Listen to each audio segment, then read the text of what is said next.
E aí, pessoal? Bom, vocês aí que gostam de televisão e assistem ao canal sabem que já teve emissora saindo do ar pelos mais variados motivos. Maioria, digamos aí uns 95% por problemas com grana, outras porque foram vendidas mesmo. Agora, o canal 10 das Ilhas Virgens Americanas, se me pedissem para adivinhar, eu não adivinhava, mas não adivinhava mesmo.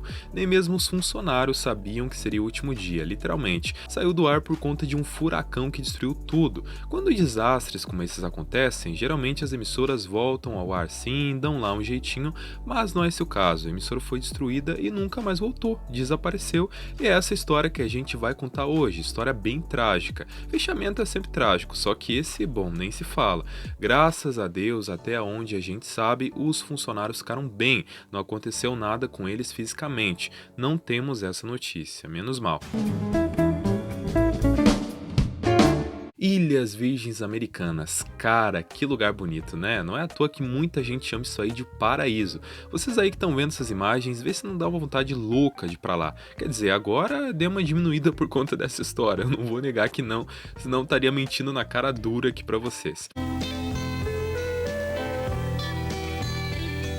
Era telespectador do tal Canal 10 por volta de 1988, um ano antes do furacão devastador, teve a oportunidade de ver vinhetas com belas paisagens de fundo acompanhadas por umas músicas bem relaxantes. Mal sabiam eles. A WBNB TV produzia lá o seu noticiário noturno chamado News Center Team, mantendo o público atualizado sobre os principais acontecimentos da região.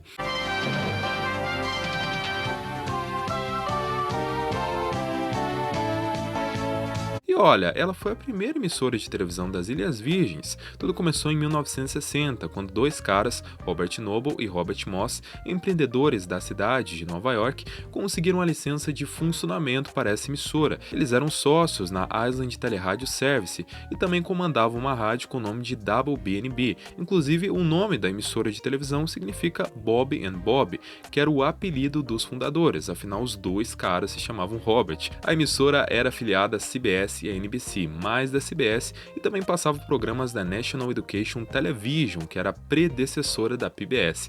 Lá nos Estados Unidos, esse tipo de coisa é comum, essa mistureba de programações. Tava todo mundo muito empolgado, expectativa lá nas alturas, então, no dia 22 de julho de 1961, a WBNB TV finalmente entrou no ar. Porém, tempos depois, a emissora foi vendida e passou a ser controlada por uma empresa chamada Benedek Broadcasting, que parecia aí ter bastante experiência no mercado televisivo, uma vez que geria várias outras emissoras de televisão nos Estados Unidos. A WBNB TV contava com uma grande equipe dedicada e comprometida, que dava o máximo que podia no trabalho. Há erros aí de gravação dos jornalistas se divertindo, dando risada, tudo muito engraçado.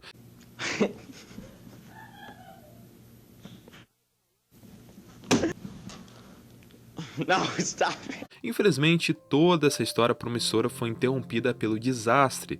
No dia 10 de setembro de 1989, o furacão Hugo se formou e à medida em que ele se intensificava, foi afetando milhões de pessoas, atingindo várias regiões dos Estados Unidos, incluindo Porto Rico, e causando estragos impressionantes.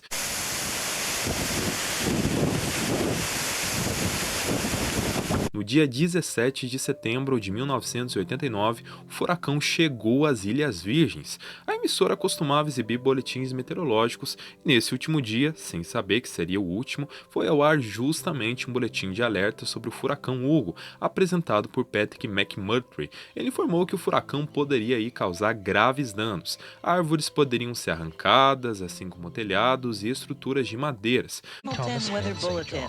From our studios at WBMB TV is Patrick McMurtry. Good afternoon. I'm Patrick McMurtry with this News Center 10 weather update. Again, Hugo is a Class 4 hurricane, and if the storm scores a direct hit, we can expect extreme damage, including uprooting of some trees, removal of some roofs, and destruction of wooden structures. Noticiaram que o furacão já havia deixado cerca de 3.000 pessoas desabrigadas em Guadalupe, uma amostra aí da sua força.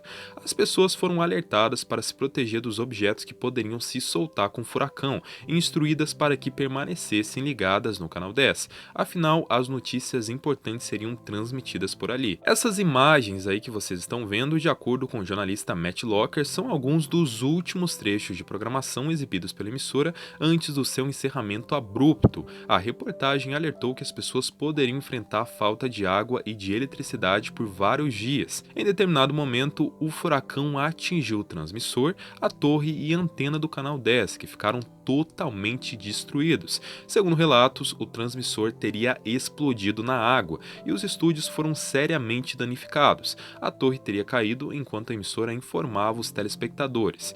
Devido aos danos, a Benedek, proprietária da estação, pediu autorização à Comissão Federal de Comunicações, FCC, que era lá o órgão regulador de rádio e televisão nos Estados Unidos, para permanecer fora do ar por um tempo, até que pudessem, resolver a situação, uma vez que eles haviam perdido tudo de uma vez só: transmissor, torre, antena. Se já é ruim perder um, imagina perder tudo de uma vez só. Essa solicitação foi prontamente concedida, afinal eles tinham esse direito, só que o tempo de inatividade foi se prolongando, foi passando os dias, os meses, os anos e nada da tal emissora voltar. Não voltava.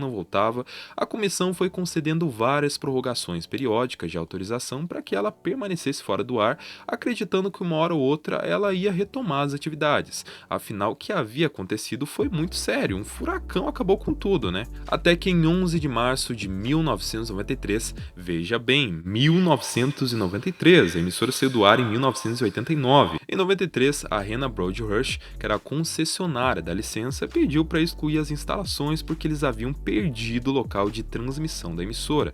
Esse lugar era alugado.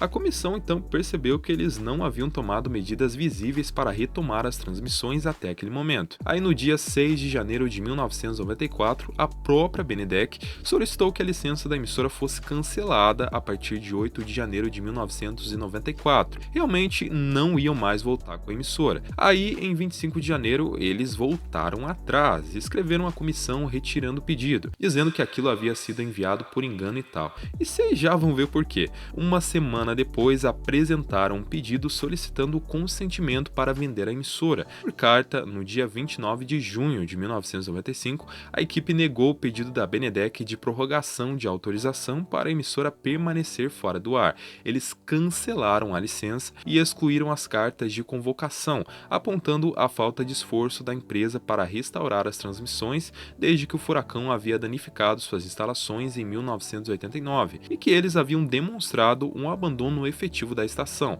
ou seja, abandonaram e não quiseram mais restaurar. O mais curioso é que a Benedek não solicitou a revisão da decisão da equipe, eles simplesmente aceitaram. Que história maluca, né, pessoal? Esse foi o nosso vídeo de hoje e esperamos que vocês tenham gostado. Se sim, deixa um gostei bonito aí embaixo e até o próximo vídeo. Tchau!